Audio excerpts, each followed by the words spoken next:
Hello, hello, and welcome back to the Burnt Pancakes podcast. I'm your host, Katie Fensky, and I'm here to remind moms that everyone burns their first pancake. On today's podcast, we're talking all about the fourth trimester, those important weeks after a baby is born. I have a guest on today named Dr. Sonal Patel. She is a pediatrician, neonatologist, and lactation specialist, and mom of 4 boys.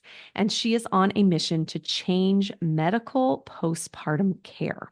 We're going to talk about the science behind what's happening in our bodies during that time, why sleep is so important and how to get it, and just other important aspects of those very precious weeks after a baby's born in the fourth trimester. So please join me in welcoming Dr. Patel. Hello and welcome to the podcast. Thank you so much. This is very exciting. I'm looking forward to talking about that fourth trimester, that very, very critical time in a woman's life. Why don't you start by just giving us a little background about you as a career woman? What do you do?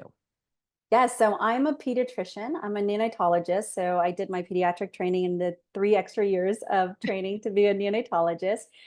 And I'm also a lactation specialist as well. And, the way that I came to the position I am currently was literally my own postpartum and my medical system failing me. And it really took 4 boys. It was the Yay, fourth boy moms. one. Yay, boy moms. But it really was the fourth one that I had to take a step back and be very critical of the system that I was working in and how it really didn't serve me. Like, you always start with yourself. And then I was like, oh my goodness, I have so much privilege. I have privilege of the education. I witness postpartum every day because of our NICU moms that go through postpartum. I know the system inside and out. I'm married to my college sweetheart, who is also a physician, and I suffered so much. And I was like, wow, if I had suffered so much, just what about other mothers who don't have this insight knowledge that I do? Right. Yeah. That's so interesting. So you would think you're the expert, everything about babies and stuff. And it was your fourth. How old are all your boys? I have 3 boys. So how old are yours? Oh, you did. So my oldest is 18. So Okay. yes, I'm in that, and we just shipped him off to college. Oh my gosh. Yeah, but he lives, it's in Boulder. So I live in Golden. So it's only about 20 minutes away. So okay. he was very gentle. That's where my husband went. Oh, really? Oh, nice. Yeah. And then then I have a 14-year-old, a 12-year-old, and a 9-year-old. Okay. How about you? How are you? Mine are 10, 7, and 4. Okay. So my third just started school full time. So I'm like, oh my gosh, my world has opened up. It's so different. So me and my husband, when our fourth, and so I recommend this to anyone also, when the fourth went to school, we actually took the first day off completely. So we dropped him off in the morning. Yes. And we've kept that tradition going. Oh, that's fun. I know. I got home and my husband's like, do you want to go for a walk? And I'm like, oh my God, yes, we can't, just the 2 of us. Like, yes, we can. Yes. Yes. So nice. So nice. Yes. Okay. So you have your 4 boys. The fourth one, what was your postpartum experience different with the fourth, or was it just? Yeah. So my postpartum experience with the first one was brutal. No. Oh my goodness. No, I've had everything and anything happen to me. Just for everyone out there, I did write a book. It's called The Doctor in Her Black Bag. So it all illustrates it and goes in deep dive into that, but just kind of skim over. My first was a C-section delivery, failure to progress. I was in residency doing 80-hour work week. I only had 9 weeks off. We lived in an apartment building that we were on the 3rd floor, but there was no elevator. Okay. And so right, exactly, right? Yeah. And no one had taught me about pelvic healing. No one had explained that to me. Mm-hmm. So it took forever and a day to actually heal. Then the other 3, so in the residency and the medical professional, they are just, I call them, they're like pockets of time where it's not ideal to have a child, but it's like the least stressful. So with that one, with my second one, we had moved to Denver, and Denver is altitude. And so I was, I think, 6 months pregnant at that time. I didn't want to ever go back through a C-section. Like that recovery was just so arduous. And so I decided I wanted a quote unquote natural delivery. So we did a VBAC. Unfortunately, his strips also were looking terrible. And the maternal fetal doctor came in and he said, listen, if you don't push this baby out, we have to do another C-section. Yeah, And I'm I like, heard that too because my first was a right? C-section, and they're like, we Yeah. either get the vacuum out. I'm like, oh my God, get or the Yes. suction. Oh, yes. So they used forceps on me, but they literally tore me while bringing the baby out. So I Oh. had a grade 3 and a grade 4. Mm-hmm. And those are literally grade 3 is, I mean, a grade 4, it's like it's All the stitching way. up Yeah. your butthole, like anus, Yeah. you're stitching up your anus. Yeah. So I had uterine infection with him. I got postpartum depression, all that good stuff. Kept going through the system with having postpartum depression with him. And I think it presents a little differently in professional women just because we are so ingrained to have check boxes, and we're so ingrained to go to the next, like, oh, look, Mhm. like, and all you're doing is doing check boxes, but you're not connecting with what you're doing. But you're Yeah. showing to the world, like, hey, listen, like, because that's all you've been Yeah. trained to do, right? Like to We're have like okay. check We're box, okay. Keep going. keep Hmm. going, keep going. So with my third, it was all natural delivery. Like I'm telling you, I have everything. The NICU I was working in, I barely made it to The the delivery? hospital. Oh my Oh my God, I gosh. know. And I was like, oh, it would have been so terrible if like the headline would have been the NICU doctor delivers It in the doesn't make right. sense. Like it would have been so terrible.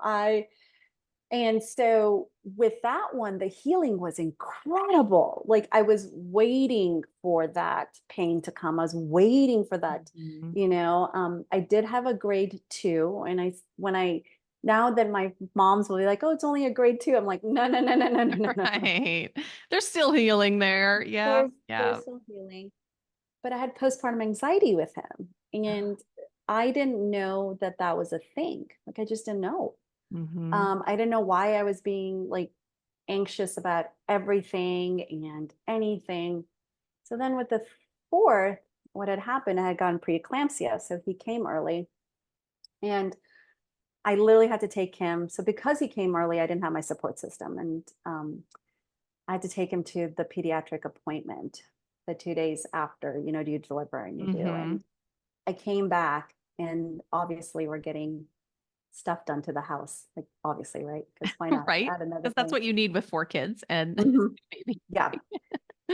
And the contractor looked at me, who's now a really good friend of ours, and he goes, didn't you just have a baby?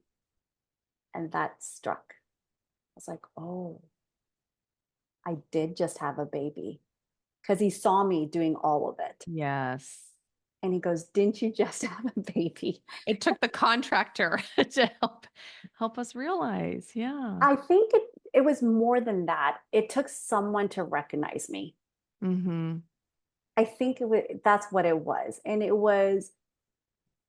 more importantly, it was a man that recognized me to be like, wait a minute, this doesn't seem right. Yeah. And that was super powerful. So what happened that evening was like, I was just telling my husband, I was like, dude, I just needed the pediatrician to come over because literally 6 hours for a 10-minute appointment in the medical field, right? Ugh. And then they're like, oh, you're a neonatologist. You're gonna be fine. Go. Yeah. And I was like, I just needed someone to do a weight check. So we looked in our area. There's nothing like this that existed, just I mean, there is concierge services. And Hmm. then if you do live in a area where there's Kaiser does send a nurse practitioner out for their deliveries. Know that. Mhm. Yep, they do that. And then, but that was it. So we created, so then I left the NICU in 2018 to create the business that really, and over the last 6 years, I mean, when I started in 2018, nobody even knew what the fourth trimester was. Like that Right. was not even a term. And Right. we've kind of really developed it. I call it dyad care because we're taking care of having people understand that despite physical separation, there's so much that's happening in between mom and baby as well that is so interconnected that we do need 3 months, and we need to change the medical system to support it. So yeah. Yes. Because I felt like I got so much training before baby came. And Mhm. there was stuff, how to set up your nursery and how to breastfeed and how to deliver. But there was nothing that said, this is how you need to sleep. You need to get rest. You need to like take care of yourself. It was just Yeah. like go, go, go. And then I go back to work in X amount of weeks. Yeah. So what is actually happening in the fourth trimester to mom, to baby physically? Yes. I mean, there's so much science finally it's catching up to what we've already known evolutionary wise, what is happening. And like if you just want to look at one particular space, like breastfeeding, right? So understand that when the baby delivers, the milk that comes out is colostrum, but it's 5 mLs, 5 to 10 mLs per feed. And in 1 month, that breast has to make 3 to 4 ounces per feed. Mm-hmm. And so you have this like, well, how do you get there? And it's a feedback, it's a positive feedback system, right? The more you nurse, the more the brain's going to be like, hey, I need to make milk, the more the baby's going to eat. When that's the science behind it, but then when you look at into reality, well, you had a mom that just delivered, and any type of delivery there is a recovery period that needs to happen. Then you have a baby that does not give you positive reinforcements whatsoever.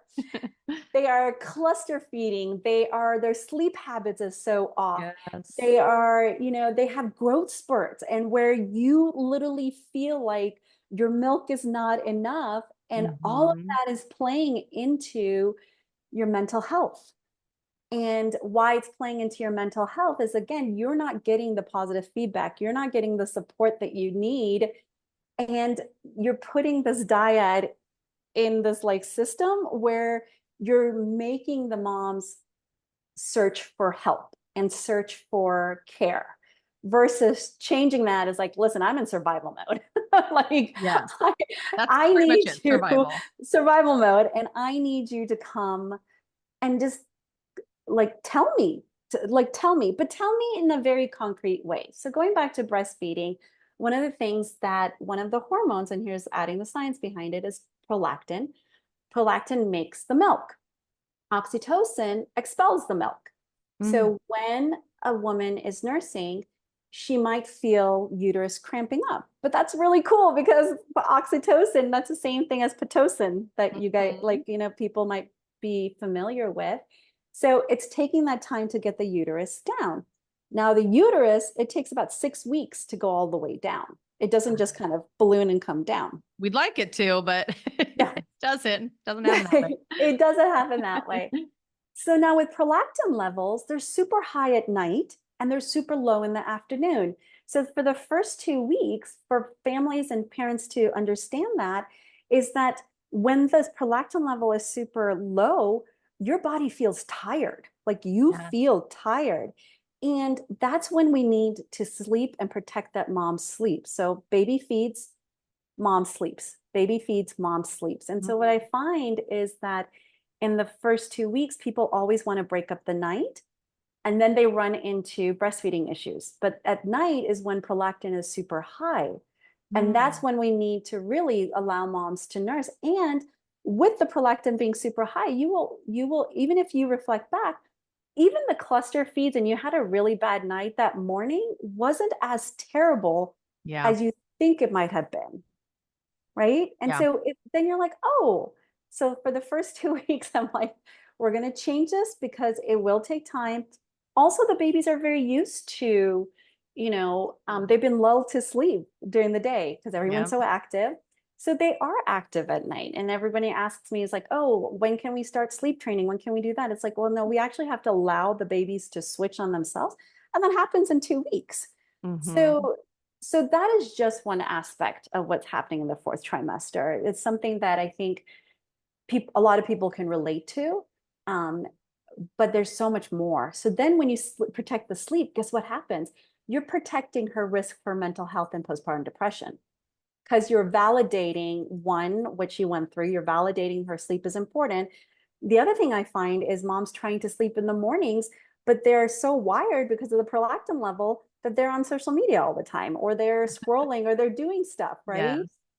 I had this one mom, and she goes, she had a 8-year-old and a 10-year-old, and then a newborn. And this was at the end of the school year. And she was just feeling this mom guilt that she's not, paying attention to her 10-year-olds and 8-year-olds. I mean, as any mom knows, oh my God, end of the school year. Oh, end of the like, school year, this event, this dress up day, that. Yeah. yes. Yes. And she really was like, I want to be part of it. And it was like explaining the prolactin level. She was like, oh, well, then I can get up at 6. I'm not tired. I can be with my kids, and then I will nurse around 8, 8:30. And so it's just that little change that people start understanding. And we always say women's stuff is hormonal. But there's a lot of data and science that I could sit here the whole thing and tell you about. But I think breastfeeding is one of those things that is just forefront. And for people to really understand the prolactin cycle, it has a circadian rhythm. You ask any woman, they're like, oh yeah, I feel so tired. And then we protect our sleep. And then we allow that to happen for 2 weeks. All I'm asking is for 2 weeks, right? And then we can kind of change it up a little. But that allows a woman to recover, and the continual recovery can occur. Right, right. Okay, you talked a little bit about having postpartum depression and postpartum anxiety. How do Yeah. women recognize? Because I probably, after my first, had a bit of it, but I didn't know how to recognize that. How can we recognize that, and what can we do? There's another term I want to throw out there. It's actually matrescence. Have you heard of I that word? never heard of that. Okay. So actually, because we have progesterone and estrogen, so progesterone and estrogen are needed to maintain the pregnancy. Oh, I have a quick question for you. This is fun. Yes. I love asking these questions. So progesterone, and then I'll tell you how this ties into all the three words. I love the science of it. I love it. Yes. And I think that's where it's very empowering, right? It's like if people know the science, any mom who knows the science, then they can make the decisions for themselves versus me sitting here and dictating, you have to do this way. Right. The only thing I dictate is if I come to you, you have to be in your pajamas and I need a dirty house. That's like the only thing I dictate. It's just like, that's all I want from you. So progesterone and estrogen. So progesterone is made from the placenta. And in pregnancy, it starts as a baseline around 40-ish. And by the time you are done with 10 months, it goes to about 300, 380 something. So it's an 8-time increase. Wow. Do you know when that progesterone goes back to baseline? No clue. Like, take a guess. After you have the baby. Oh, it goes back to baseline. So it took 10 months to go from 40 to 8 times higher. So 320 roughly. Give or take. Let's say 6 months. 6 months? Yeah. No. More or less. It's actually really less. So remember where I said it comes from the placenta. Oh, maybe 6 weeks then. 6 weeks. Oh. When the placenta delivers. Oh, wow. But you would think it took me so much longer to feel back to myself, my normal self. Really? Okay. Yes. And that is where the postpartum depression and postpartum stuff comes out. It's because you have to have the progesterone go back to baseline in order to lactate. If you have high levels of progesterone, you can't lactate. Yeah. And that's why you can't lactate while you are pregnant. And that's why even when you tandem nurse, a lot of moms will say that their milk has changed, or they kind of just gradually stopped nursing, or some moms have even said, I knew I was pregnant because the milk changed and my kid didn't want it. Wow. I know. And then it's mind-boggling to think that why wouldn't we need mental health support? Right. That much of a change in such a short time. Yes. Yes. And so that has led to the FDA has come out to have an analog of progesterone to help with severe postpartum depression and psychosis. And so that's why that's what you take if you do have postpartum depression? So that is, it's a very severe form. Okay. So it's still very costly, but the real beauty is that we stopped talking about maternal health as soon as a baby was born. We Mm-hmm. continued the conversation and we're like, oh, this is what is happening. And we Mm-hmm. actually are starting to, put science behind everything that a woman It's feels, going through. Yeah. is going through. And finally, Yeah. we're starting to the science behind so someone can be like, this is why There's it's happening evidence. to me. There's evidence. Concrete. So let me start with the word matrescence, because I Okay. think this is what a lot of women feel, and they don't think they're depressed. And once I discovered it, I was like, oh, especially with my first and my fourth, and then we'll talk about the depression and anxiety. So matrescence is the birth of a mother. That's what it means. And matrescence sounds a lot like adolescence because you have such diverse hormonal shifts that are happening in both time Mm-hmm. periods. You are being bombarded by environmental stimuli. You are trying to appear to your social peers that you're doing a good job. Got it all together. Baby's You got sleeping it, just fine. Totally. right? And every which way of your thinking, your political, your social, your, religious, your emotional is being tested. And that's exactly what adolescence is until you Mm. start finding your grounding, you start finding your identity, you start, I was just like, I don't want to go back to work. I'm trying to make this like, like Yes. what are you're telling me I have to go back to 9 weeks? Yes. I'm That like, was how can I so leave my, hard. So hard. I was in wasn't it? denial. I think I was in denial for so long. Like, I'm gonna figure something out. I'm not gonna have to go back. I'm not gonna, to the point where it was 2 weeks before I had to go back that I started looking for childcare, which is Yeah. way too late, I realized. But I was just like, I can't go back. I can't go back. And Yes. looking back now at how little he was, I'm like, how did I go back with him that young? Yes. Yes. And that's the whole thing. It's matrescence. It's the birth of a mother. And it happens with every birth Mm-hmm. because you're a different person with every Yeah. birth, Yeah. you know? Mm-hmm. There might be times where like with your first, it was really hard to go back. With my fourth, it was just like, I'm dealing with chronic pelvic issues now because no one taught me how to take care of my pelvis. Right. Right. So That's there's something so I'm much hearing more changes. of, though. That's Yeah. starting to come up more. That like Yes. pelvic health, and you can get help. And Oh, yes. I mean, it's not Yes. like not everywhere. Like when I asked my doctor, like, hey, what can I do about this? She's like, oh, do some Kegels. And I'm like, I No. know there's more than that. I've interviewed a pelvic core therapist. I know there's more than that. No, and I think that's the part of the medical system that I'm like, but that's my criticism. Is like, Hmm. if you don't know, that's fine. Yeah. And we don't know everything. Like I advocate for women to have a village, but I can't be the sole village for you. Yeah. I want you, like, I will help you create your village because each one of us will have a different role in helping you support you through the fourth trimester. Now, coming back to postpartum depression and anxiety, it's actually more so to have your support system and your partners kind of help identify that. Hmm. So going back to sleep, one of the biggest, like the biggest symptom is either lack of sleep or too much sleep. Too much. Is someone getting too Yeah. much sleep postpartum? Or is it So it's, yeah, because they'll get up, do what they need to, and then go back to sleep. They'll get up and do it because they're not get able into that to, yes, and they're not cycle? able to like function. They're like, this is Mm. too much. I'm just Okay. shutting down. I'm Okay. just completely Yeah. shutting down. Yeah. So that's the first question we ask when asking that is sleep. Tell me about your sleep and tell me about the quality of it because we want them to get into REM and there Mhm. are ways to get into that. And again, going back to the whole prolactin, how to protect sleep in the first 2 weeks, because we know sleep is just so important. Right.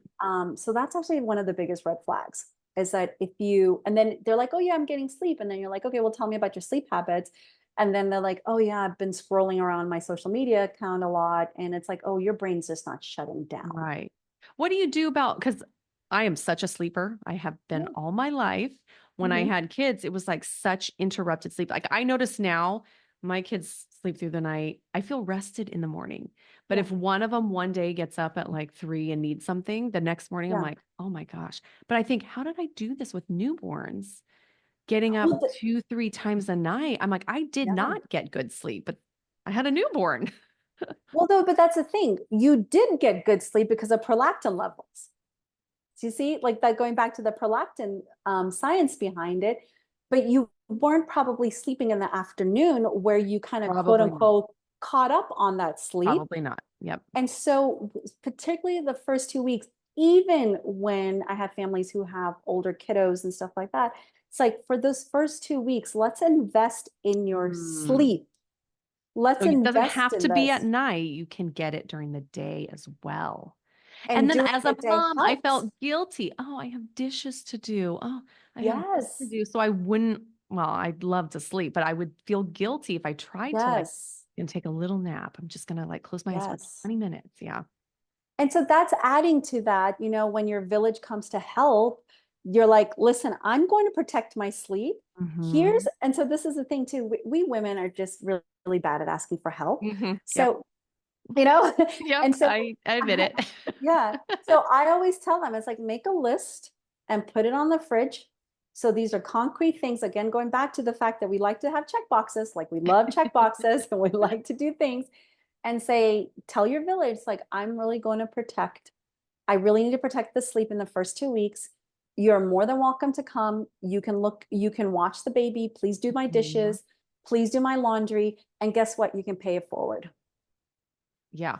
You Love know? that. Love that. Because I felt like people are coming over. I need to entertain. I need to entertain them instead of like, I don't want to do dishes. I just want to go take a nap.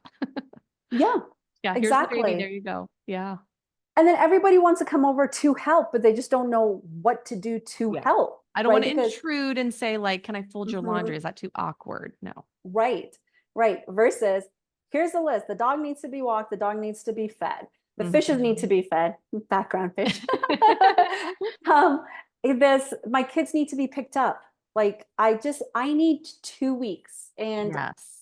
to really like we actually start talking about this during the baby shower. It's like, okay, instead of getting the That's a outfit, great idea. right? Like, okay, that's baby outfit that they're not gonna wear. Yeah. It's just like Or it's grow just out of there. in 2 weeks. Yep. Right. Why That's a don't we good spend idea. that $30, make a pool of like everyone gives in chips in for $30, find out how much a doula cost in your thing Mhm. and really kind of support that. $5 DoorDash stuff, Mhm. like, Yep. in the middle of the Not night cooking when you're tonight. not cooking It's tonight. something It's my not great. friend did. So my friend had Yeah. 3 kids before, like, Mhm. so I think she got it. After my third, she said, I'm going to pick up your other two and take them to the park for 2 hours. And There you that go. was like, at first I was kind of like, are you sure? This one's only two. You can handle all of them by yourself. And she's like, yeah, I got it. Such a blessing. Like 2 hours to Yeah. not have to entertain the other ones. Cause that was even harder, was not just like being a first time mom, you have your little baby, but once you have other kids and a baby, there is no break. Yeah. Yes. Yes. And I think we diverge, but figuring the anxiety part is like just really like your brain can't stop. Like it's Mm. like, did I do this? Did I do that? Did I get this done? Did I do that? And it just can't stop. But the biggest red flag is sleep, is the quality of sleep. Okay. So, mhm. And that gets it all. So tell me a little bit about what you do Yeah. specifically. So specifically what I do is we have a home health company in Denver, Colorado. So we serve the Denver metro all the way up to Boulder down to Colorado Springs now. And we have a program that is for fourth trimester care. So as a pediatrician, I'll bring the medical care to the house. So I Wow. become there. I know it's Oh, fast. It's awesome. wow. It's wonderful. I have really enjoyed it. So we bring the medical care to the house. So I become their pediatrician for the 2 months. And what we do, again, it's called dyad care. So it's mom and baby together. So the appointments usually last about 60 to 75 minutes. 75 minutes, usually it's a first time mama. 60 minutes. And so what we cover in it, there's four objectives. One is definitely all the medical care for the newborn, whatever can be done at the clinic, we bring the clinic to you. It's Like that simple. vaccines, all of that you do? So the cool thing is vaccines in the first 2 months, there is only, so you get a hepatitis B at birth, Okay, at the the hospital. at the Okay. hospital. The second hepatitis B, technically you can do it at 6 to 8 weeks, or Okay. 4 to 8 weeks after birth. So we can just, if they want me to bring that hepatitis B at the 1 month, I can, but we can You can actually do do it it there. at 2 months, Okay. at 2 months. When And mom so, feels like it's easier to get out of the house and go to the doctor's appointment. right. I remember And after the that's, C-section, I'm like, I can't yeah, even carry the car seat. So how am I supposed to get to the right, doctor's? Yeah. right. And then vaccines usually don't start until 2 months. Okay. Okay. So vaccines are not starting to 2 months. So that's how we can really consciously and with AAP be like, okay, big proponent of vaccines, pediatrician, why not, right? Like you kind of said it. So that's how we don't have to have those, we don't have to do any vaccines Got during it. that Got it. time period. We do have to do a newborn screen. That's when you poke your baby on the heel. Okay. And it goes to the state lab. Every state has a version of it. And so we can do that at the home. Jaundice, we can do at the house also. We'll collect if we need to collect the bilirubin, we can screen for bilirubin. In the 6 years I've been doing it, we've had 6 times we've had to actually, and we coordinate with a in-home Billy therapy. It's called Billy Blankets. Oh. And so we can do phototherapy in the house. There's only one baby that had to go back to the hospital, and they actually ended up having some congenital respiratory issues also. So that was it.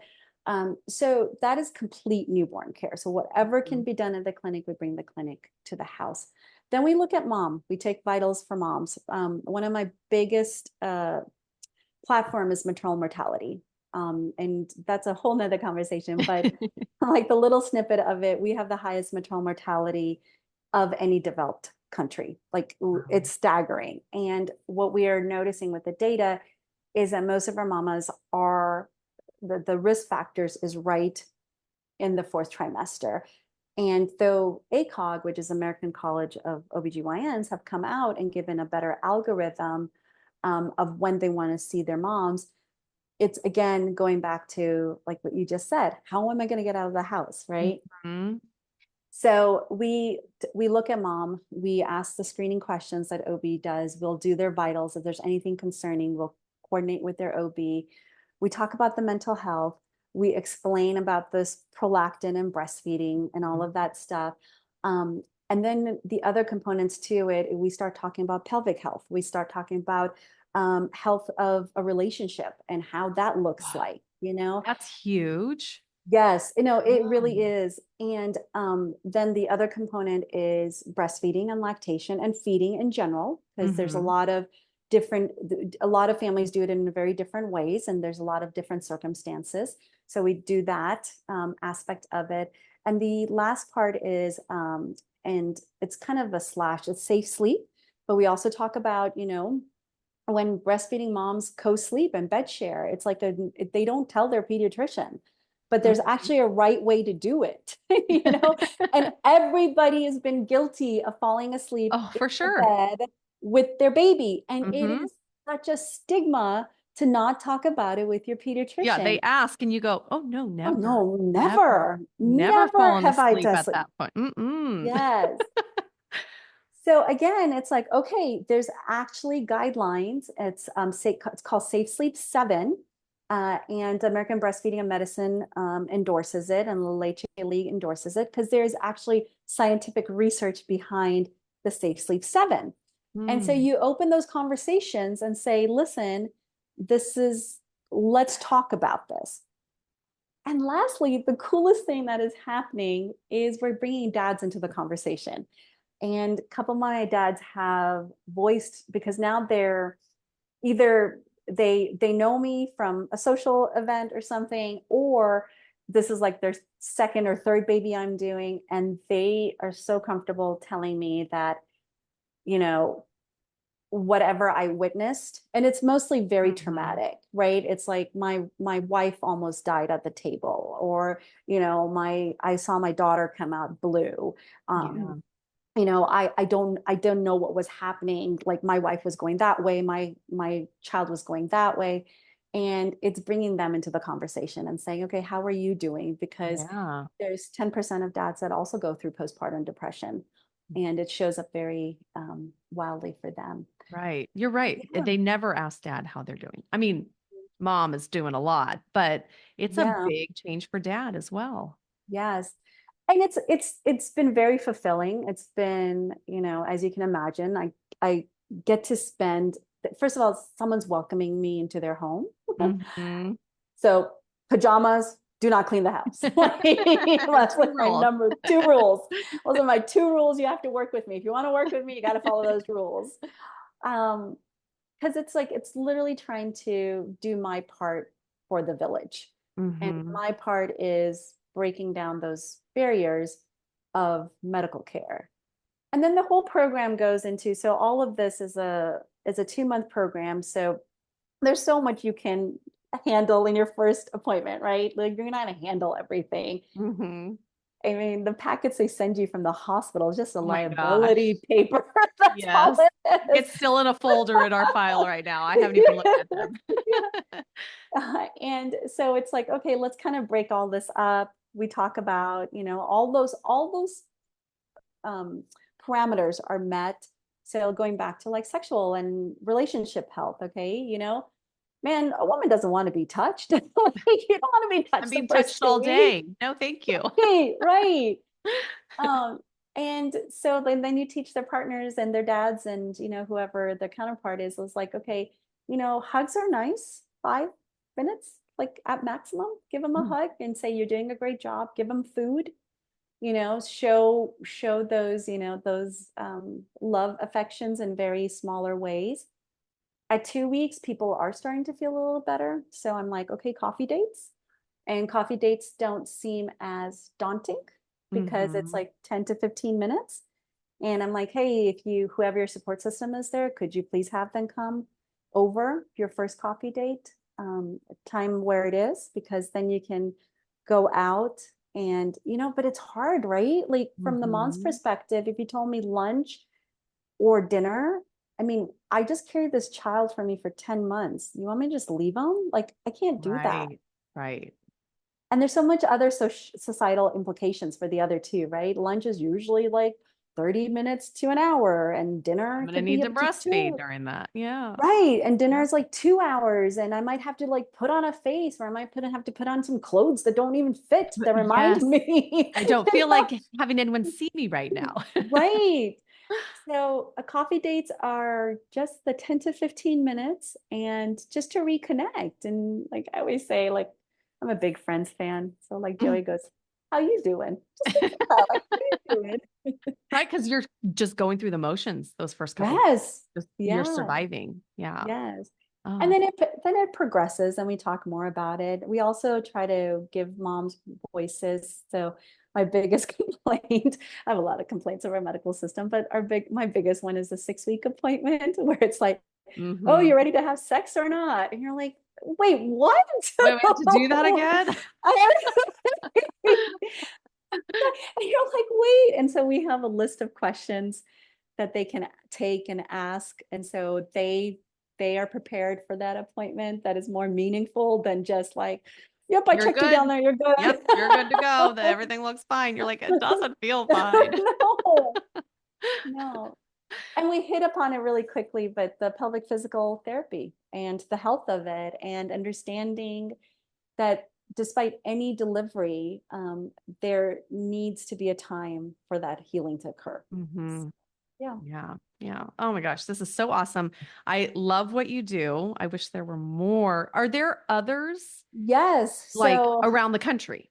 Like if we yes. didn't live in Colorado, where could we look Yes. for something like that? So, we actually created a national nonprofit about 2 years ago, and there are about 10 or 15 physicians around the country doing something very similar. And what Wow. so that one is called Center for Fourth Trimester Care. It's a national nonprofit. Come check us out. We're just a Oh, I'm newbie. gonna put that in the show notes. Yes. And what we realized as physicians is that we all wanted this change, but we're all looking at this dyad, i.e. elephant, from our point of view. Mm-hmm. So we're looking at it from a pediatrician's lens. We're looking at it from a family practice lens or an OBGYN lens. And we all want the same outcome. However, our bigger institutions, like for me, it's the American AAP, American Academy of American Pediatrics, we're not talking about this to our OBGYN colleagues. So we wanted to house everyone underneath that. So not only do we have your players that are normal, your pediatricians, family practice, OBGYNs, but we also have PMR doctors because there is birth trauma. There is this understanding about chronic pelvic pain and, this idea of women's quality of health rather than just quantity. We have anesthesiologists on our group as well that make up our membership, because some women do have C-section and some women do have that they have the epidural headaches. And so it's to talk about all of it in a very like, okay, let's address it all versus we're just addressing your quote unquote, nothing's normal in delivery, I think, right. But let's just consider it normal. And then we collaborate with our birthing community. Our birthing communities include midwives, doulas, because it's a huge undertaking. And we're approaching it from our lens to be like, this is the medical system. However, there's so much more to the fourth trimester that we need the collaboration of the doulas coming in. We need the midwives coming in. We need the night nannies. We need all of these players coming in. We need the moms with the lived experiences coming in and saying, this worked for me, this not worked for me. So again, going back to this idea of a village and what we can bring to the component of the village. So I love that. If we wanted to find you, where can we see you? I found you on social media. So yes. where can we find you? Yes, I have to admit, I like social media. I know. When you talk about scrolling, I'm like, yep, guilty. Sometimes when you're just lonely at home, it's like a fun way to connect with people. So. It is. So I believe we connected over TikTok. So that's Sonal Patel Fourth Tri Doc. That's that one. And then my website is NayaCare, NayaCare.org. And then on Instagram, we're just NayaCare, NayaCare, and Facebook, also NayaCare. I'm on LinkedIn as well. Got them all covered. Got them all covered, type of deal. But yes, it's great. This has been so incredible because it's allowing us to have these conversations. So thank you so much for like literally reaching out and DMing. And I was like, yes. Thank you for what you're doing. Cause I go back, and you probably think this too. I'm going back to myself as a new mom. How would I want her to be treated and how can I help her? And that's exactly what you're doing. Yes. And giving the permission and how. So I don't like, the other thing I don't like is like amorphous advice. It's like, okay, give me concrete stuff. Like, I'm a professional. I need check boxes. I gravitate more to that. And it really is giving, from my lens, very concrete advice and saying, hey, let me show you the science behind it. Let me show you why you need to do X, Y, and Z. And it's not to prove it to you. It's just to show you the science and say, hey, like, this is why this might be happening. I really do think you need pelvic physical therapy and all of that stuff. And so I like to give very concrete advice. It's like, you ask me a question, I'm going to give you a concrete advice. Right. And I like that it's like you feel a certain way and I can tell you why, and there's nothing wrong with it. Like, that's just what your body is doing right now. Yes. So I appreciate that. Well, thank you so much for coming on. Thank you so much. This has been great. And I'll see you on social media too. I love I will see you there. I'm on it. Thank you to everyone who is tuning in each week to the podcast. I just love seeing it grow and this community become a place for moms to feel safe and heard and enjoy a few laughs. If you are loving this podcast, please leave me a review on Apple Podcasts or Spotify. Subscribe to the podcast on YouTube, or come say hi to me over on social media because I love connecting with all the listeners. So until next week's conversation, I want to remind you to just keep flipping.